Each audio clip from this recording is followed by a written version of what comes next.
Well, you got to give the Yankees credit. It looks like their bats are back. Happy Mother's Day. You are Locked On MLB, your daily MLB podcast. Part of the Locked On Podcast Network, your team every day.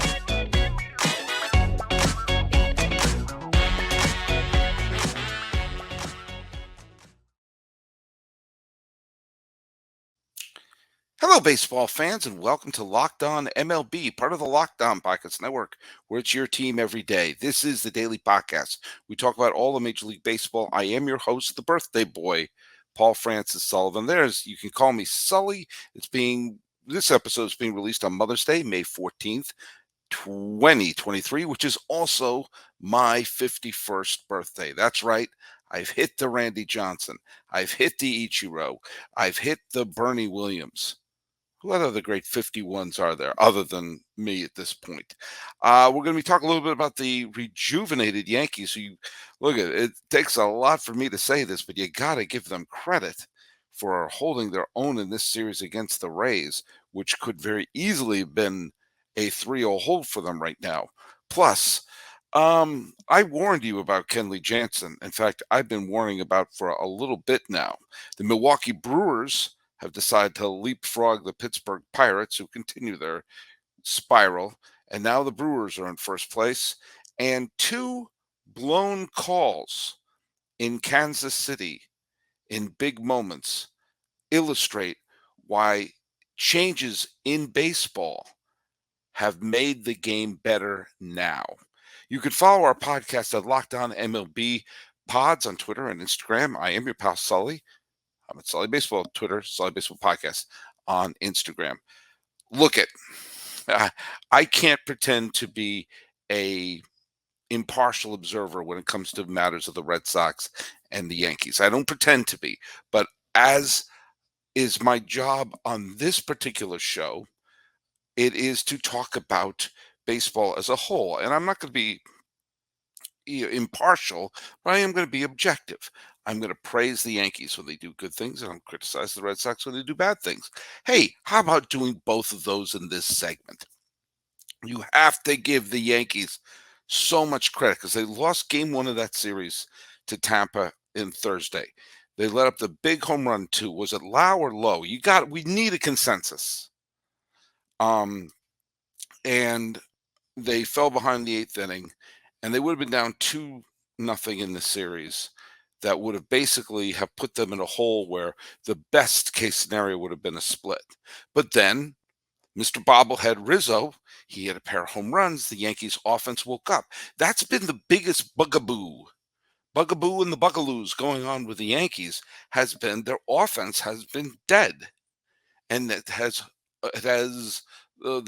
force has awakened because it was Star Wars bobblehead night with Anthony Rizzo, and they woke up. And this is what I was talking about a couple of days ago when I talked about the arrival of Judge. Whether or not he produced big or not, having him in that lineup suddenly means that piece of the puzzle takes some pressure off of some hitters, takes some pressures off of people at the bottom of the order because Judge is in the middle of that lineup. And I don't think it's a coincidence that the Yankees have been on this roll since Judge has been reinserted to the lineup. Yeah. They were playing the freaking A's. But now they're playing the Rays.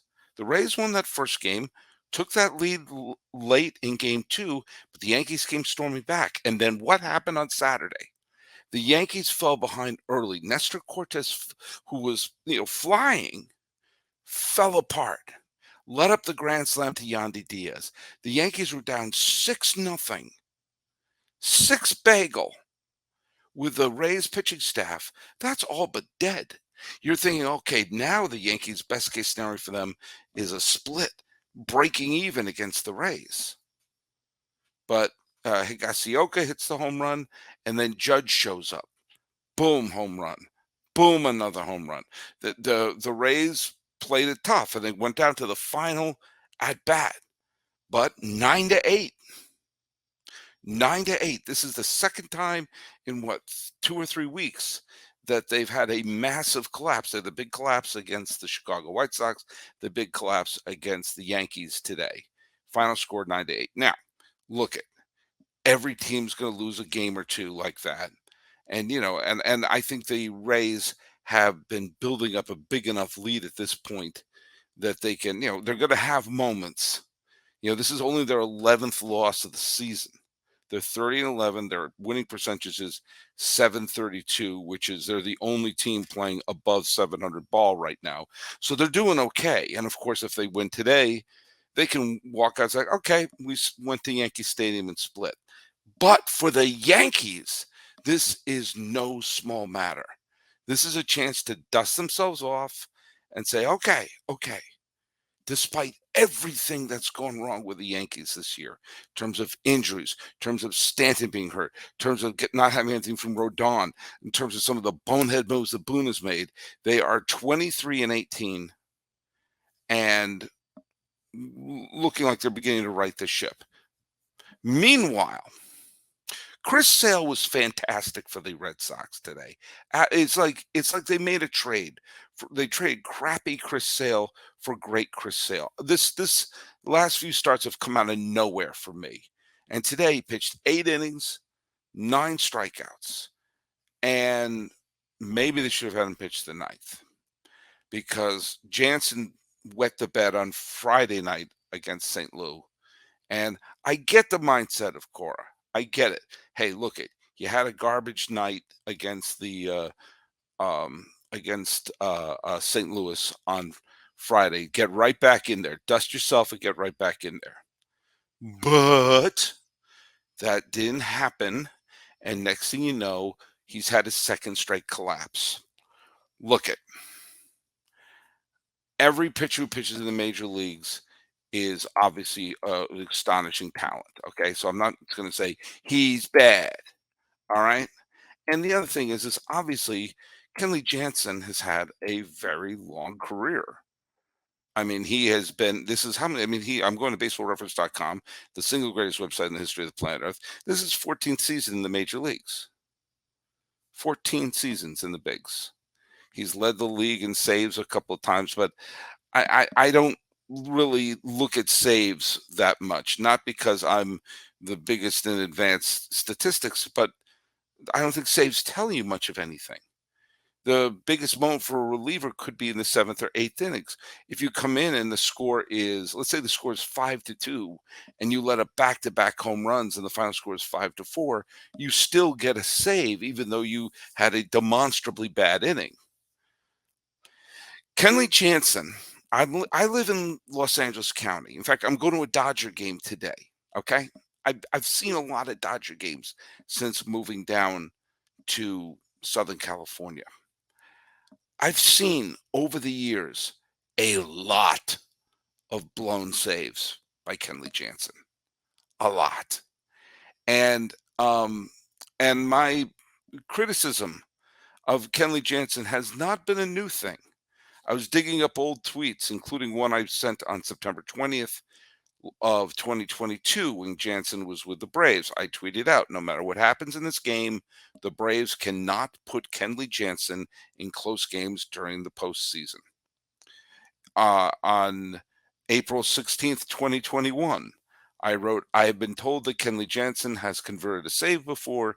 Is there any actual photographic evidence of him earning a save? If you go back and listen to Locked On MLB on August 6th, 2021, the whole premise of the show was about how Kenley Jansen should not be put in automatically in the 9th inning because he has a tendency to blow big games. You got to go all the way back to, there's a tweet I wrote on April 22nd, 2018, where I said he's been a crap closer since the World Series. That may be a bit harsh, and we have learned the fact that some of those bad outings against the Astros came with a little bit of trash cans going on. But game 2 of the World Series didn't have the trash can. If he held the lead in game 2 of the 2017 World Series, Dodgers are up 2-0. We're never talking trash cans at that point. He also blew big games the next year in 2018 against the Red Sox, who, yes, were doing a lot of shenanigans too. But once again, the shenanigans the Red Sox were doing were at Fenway.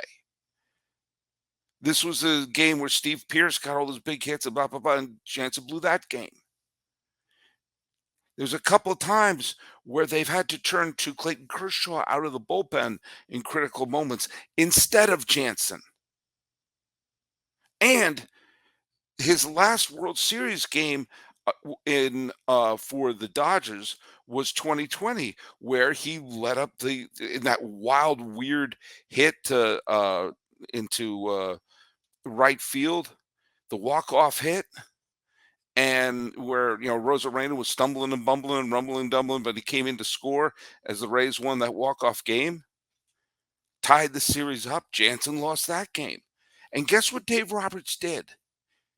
He used Blake Trinan for a save in game 5. He didn't turn to Jansen in game 5. And for the clinching game, he used Julio Urias to clinch the World Series. He knew not to bring in Kenley Jansen in those high leverage games.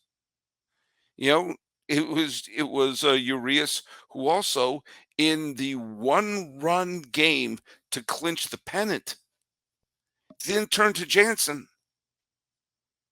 And look at closers can flame out. Closers can sometimes have short careers. Jansen's been playing for a long time. And I just knew when the Red Sox signed him, I didn't trust this move. And Jansen was fine up until a couple of days ago, but then it's starting, and they're going like, here we go. Here we go. He's had a very good career. He's a fan favorite in Los Angeles, but I've seen it. And managers, when you start find yourself in a situation like, should I bring him in a high leverage game? Yeah, maybe I shouldn't. That's a red flag. That's a big red flag. And he doesn't have any goodwill in Boston. I hope I'm wrong about this, but I've been saying for years and years now that he's not someone you bring in. He's not someone you bring in the big high leverage games. And boy, now the Yankees have leapfrogged the Red Sox, and the Red Sox have got to go in and realize whether or not, was this the right fit or not for the team? Because putting together a championship team is, kind of like doing work on your car. You need to have all the pieces fit right and fit perfectly, which brings us to eBay Motors. Now, look at, if you need to get the right piece for your car, eBay Motor is the right place to go. With an eBay guaranteed fit, you can make sure that every part you need fits right the first time around. Just add your ride to My Garage and look for the green check to know the part will fit or your money back. Because just like in sports, confidence is the name of the game when you shop at eBay Motors. With over 122 million parts to choose from, you'll be back in the game in no time. After all, it's easy to bring home a win when the right parts are guaranteed. So get the right parts, the right fit, and the right prices on ebaymotors.com. Let's ride. eBay guaranteed fit only, available to U.S. customers. Eligible items only. Exclusions apply. A couple days ago, I did a podcast where I wondered if anybody wanted to win the National League Central. Well, one team seems to be stepping up to the plate, and it is not the Pittsburgh Pirates, who went into Baltimore, and the bats are gone. The bats are just gone. The Pirates actually got themselves a pretty good pitching performance from Contreras today, who pitched 7 innings and let up only 2 runs against the Baltimore team that can hit. And he got a loss for his troubles. It was Tyler Wells today who pitched shutout ball, 1 hit ball. The Pirates got 1 damn hit off of Tyler Wells, who's a fine pitcher, but we're not exactly talking about Tom Glavine circa 1993 here. 8 strikeouts, 2 walks, and with that, with the last 2 losses and the last 2 Milwaukee Brewers victories, guess what? Leapfrog. The Brewers are now the first place Milwaukee Brewers. And it's funny, The Brewers won a walk-off game against Kansas City on Saturday. It ended on a walk-off sac fly, and there was a bunch of good, solid young players in there, but just going over the game, it was kind of a turn back the clock night in Kansas City because you got Salvador Perez got big, his bat showed up big time. He got an infield single, and then he hit a ball that didn't get out of the infield for a run, and then hit one into the second deck to give the Royals the lead at one point. So you got one great old star in that. You had Zach Greinke was a starter for Kansas City, but remember Greinke also briefly was a starter for the Milwaukee Brewers as well, and he struck out. I love the stat. His 1,000th unique hitter. That's fact. There's 1,000 different major leaguers have been struck out by Zach Greinke, who remains one of my favorite players in all of baseball, and I love to see that he's still having, a good game. He can't go as long anymore. He's a little long in the tooth. He pitched 5 innings, 2 runs. He struck out 5 and walked none. So he still has decent control, obviously. But another name that came up big in this turn back the clock night in Milwaukee was Christian Yelich.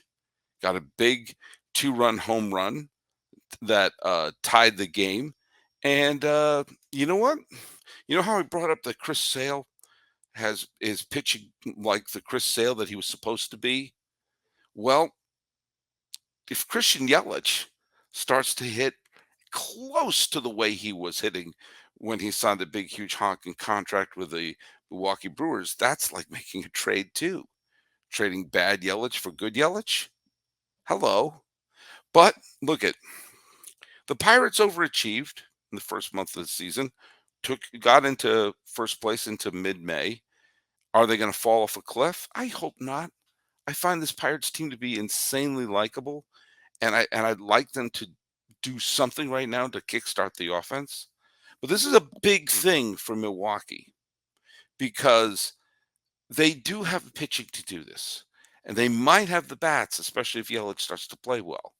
And seems to be a wide open National League Central.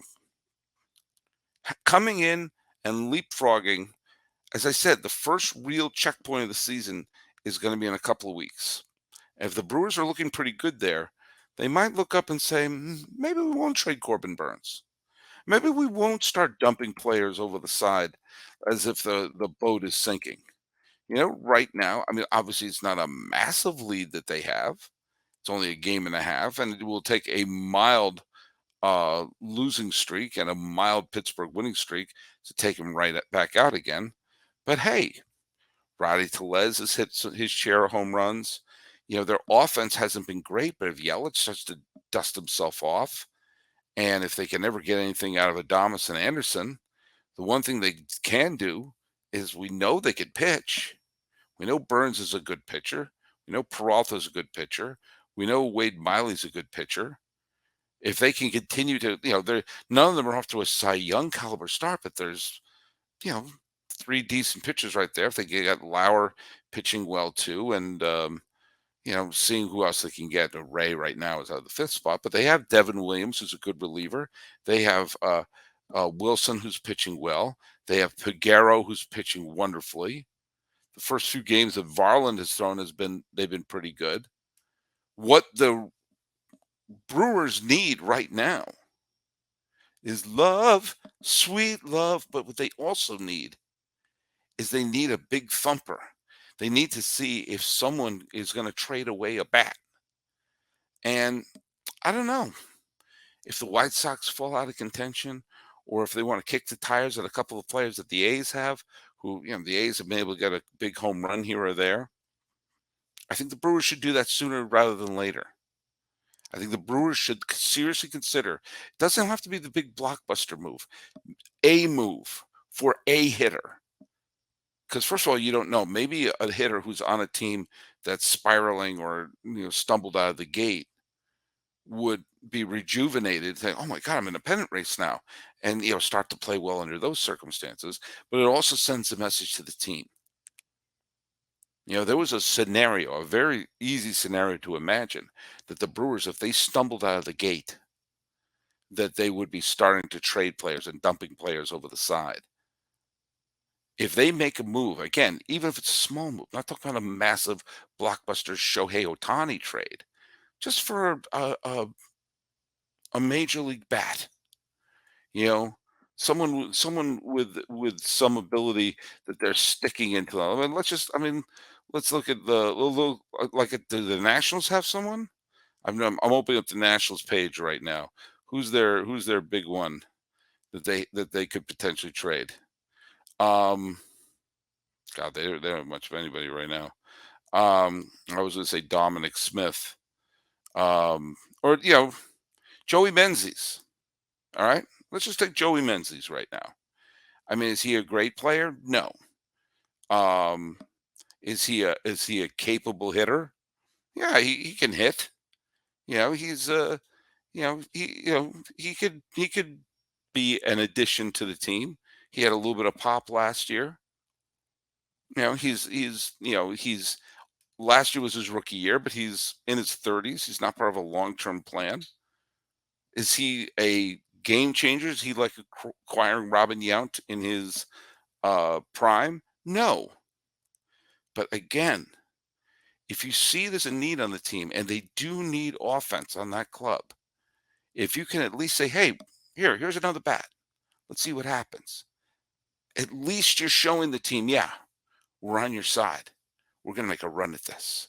And this is real. Brewers, look at this is again me being objective. Of all the teams in that division, I'd love to see the Pirates do something. And the Pirates should probably make a move or something like that, if for no other reason, to send a message to their teams. Like, okay, we have your back too. But the Brewers know they need to have some sort of thumper in that lineup. And trying something is the right message at this point. I want to give a quick hello to my mom who is listening. It's Mother's Day. I love you, Mom. All the moms out there, happy Mother's Day to you. Happy Mother's Day to Lisa, the mother of my two boys, who's doing a wonderful job as a mother for all these years. And there's going to be a lot, my mom was a big part of why I became a baseball fan. Her love of baseball and the books that she had. When I got a hold of all my mom's books from the 50s about baseball, and I just consumed them all and got to learn all about the game. And I love that. And thank you, Mom, for that. And Lisa bought me tickets to the Dodger game today, for my birthday. So thanks a lot. By the way, on the day I was born, I mentioned this last year, Willie Mays played his first game for the Mets on May 14, 1972, and hit a game-winning home run as a member of the Mets to beat the Giants on the same day I was born. A lot of changes in baseball, even in my lifetime. And one of the best changes, some of the things they've done to baseball. I'm not a big fan of the universal DH. I'm not. I liked having the two sets of rules. And if there's going to be a uniform sense of rules in terms of that, then the leagues no longer mean anything, and we should just realign and make everything geographical. Okay. And I hate the runner on second and extra innings. I just think that's not even baseball. But I had been screaming for many, many years. I made the video about it back in back in 2011 or 2012. I can't remember which exact year. I'll post it on the Twitter feed, Locked On MLB Pods. Made a video back then saying we need to have instant replay. We need it. We need it. We need it. And we got it now. And that is one of the things, instant replay, and they've refined it, and they've made, they had to make there were some bumps and bruises when they were implementing it, but ultimately we have instant replay, and that's good. And I can prove to you it's made the game better. And sadly, I'm using the recent death of someone to illustrate something. Don Denkinger died. Don Denkinger was a major league umpire for decades and made many, many correct calls over the years. Unfortunately for Don Denkinger, he is always going to be associated with probably the most famous blown call in the history of baseball. And that was in game 6 of the 1985 World Series. In the ninth inning, the Cardinals were winning by 1 run. Brian Harper had broken a scoreless tie. The Cardinals were 3 outs away from winning the World Series. Todd Worrell, rookie fireballer, was on the mound, who was going to eventually become a all-star closer many times over. George Orta of the Royals hit a ground ball to first baseman Jack Clark, who fed to Todd Worrell at first base. Denkinger called Orta safe. To the naked eye, it looks like Orta was out. They showed the replay. He was clearly out. But there was no replay back then. The Cardinals knew they got hosed. Their concentration went to crap. Jack Clark, the first baseman of the Cardinals, dropped an easy pop-up. Darrell Porter, the normally completely reliable catcher who was the World Series MVP in 1982, allowed a pass ball. The Royals rallied. They scored 2 runs in the bottom of the ninth to force a Game 7. Game 7 was a laugher, 11-0. Joaquin Andahar was screaming at the umpire, especially Denkinger. He got tossed. The Cardinals looked like they were disheveled. Now, people who feel that Denkinger was, there are people who feel he was unfairly blamed for the outcome of the 85 World Series. Besides, if Jack Clark doesn't miss an easy pop-up, if Darrell Porter plays decent defense, if the Cardinals say, okay, dust yourself off, let's move on. Let's try to get a double play. Let's try to erase that. And then, of course, Denkinger didn't cause the 11-0 blowout in Game 7. But baseball is a series of chain reactions. One event leads to another. The way you set up the defense, the way you set up the pitching situations. It's not just replaces one event with something else. It sent the blown call on the Orta hit, sent the trajectory of Game 6 of the 1985 World Series on the wrong path.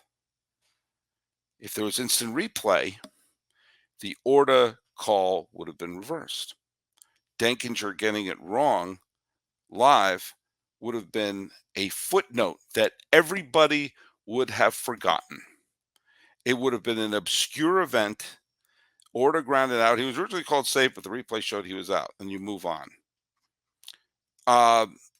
In another critical World Series game played in Kansas City, Eric Cooper called Eric Hosmer safe on a ground ball in the 7th game of the World Series between San Francisco and Kansas City. Hosmer was called safe. The call was reviewed and overturned. Now, the trajectory of that inning would have been changed if Hosmer was called safe. You don't know if someone would have gotten a hit, if the defense would have been played differently or anything like that. I bet you anything you forgot that happened. I'll bet you anything you forgot a close call was overturned in what turned out to be a 1-run game in Game 7 of the World Series. Once again played in Kansas City. Of a game that ended with a tying run on third base and the run that would have won the World Series at the plate in the form of Salvador Perez, who we saw today launched an upper deck home run and became the World Series MVP in 2015. He was facing Madison Bumgarner, who now we know had one of the most dominant moments in history of baseball. But who knows? He may have hung one. He may have let up the wrong pitch, or maybe the Royals would have taken that hit by Hosmer and started a rally, one that the Giants wouldn't have been able to come back from. because the series of events that started from that call that Cooper made that was incorrect, and Hosmer was originally called safe, he was called out, the trajectory went the correct way. The critics of instant replay before it was implemented was it was going to take away from the human element, of which I say pish posh. The human element is still there. Errors are made. Managers can make dumb decisions. Defenses could be aligned one way. The batter could swing at the wrong pitch. A guy could be picked off at first. Those are the human elements.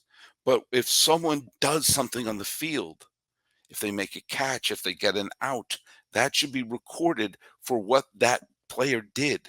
The human element shouldn't be there to erase reality. Instant replay confirms reality. Orta was out. Now, if Orta was out back in 1985 and then a wild series of events happened and the Royals came back to win anyway, that would have been the human element, and that's what should have happened. Instead, Denkinger, who had a very long career and got many, many calls right, is forever remembered for the call he got wrong. And that stinks. Absolutely, that stinks.